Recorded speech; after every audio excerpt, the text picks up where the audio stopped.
ڕووداوە گەرمە سیاسەکانی ناوچەکە کاریگەری لەسەر پێکەوە ژیانی پێکاتە و نەتەوەجیەکانی خانەقین نەبووە. ڕەنگە جێگەی پرسیار بێت لای زۆر کەس لە قۆناغێکی هەستیار و پڕ لە ئاگری شەڕی تایفی و نەتەوەییدا لە عێراق شارێک بەو هەموو پێکاتە و نەتەوەجیانەوە چۆن ڕوخسارێکی ئارام و بێدەنگی هەیە و دانیشتوانەکەی لەگەڵ یەک کۆک و تەبان.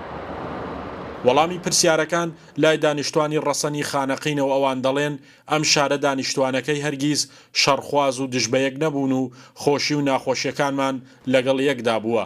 ئەمەش بووەتە هەوێنی ئەو ئارامەی کە ئێستا لە شارەکەمان دەیبینین. ئێمە لە خانەقین لە بنچینەدا نەریتێکمان هەیە. هیچ جیاوازێک ناکەین لەگەڵ یەکتر و بە چاوێکی ترەوە سەیری یەکتر ناکەین. بە جۆرێک ئەم نەتەوە ئەو پێکاتی ئاینیە خۆی بە باڵا دەست و گەورەتر بزانێ، ئەوەیە حیکمەتی ژیانەکەی ئێمە.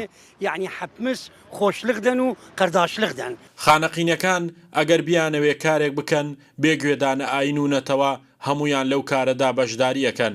هەرەمەش وای کردووە هەژمونی پێکەوە ژیان و برایەتی لە بری شەڕ و ناکۆکی باڵا دەستتر بێت. ئەم لە ڕووی مەزەبی شەو هەش کێشەیەکمان نەبووە کە سنی و شیعە و تورکمان و کە چەند ماڵێکی مەسیحیشمان هەیە لە خانەقین تا ئێستاش مشکلێکمانەوە و خانەقین ئینشاڵڵا هەروەها مێنێت و لە خانەقین هیچ جیاوازیەک نییە لە نێوان پێکاتەکان. هەمومان عاشقی پێکەوە ژیانین و نامانەوێت جیاکاری لە نێوانماندا هەبێت. ئەگەر بزانین لە جێگەیەک مەترسی سەرەڵدانی ناکۆکی هەیە دەست بەجێ ڕێگری لێ دەکەین.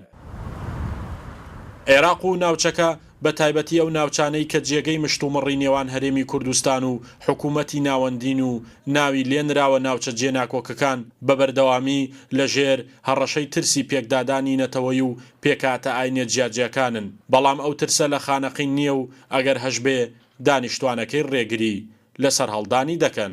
شاخەوان محەممەد، کورسات نیوز، خانەقین.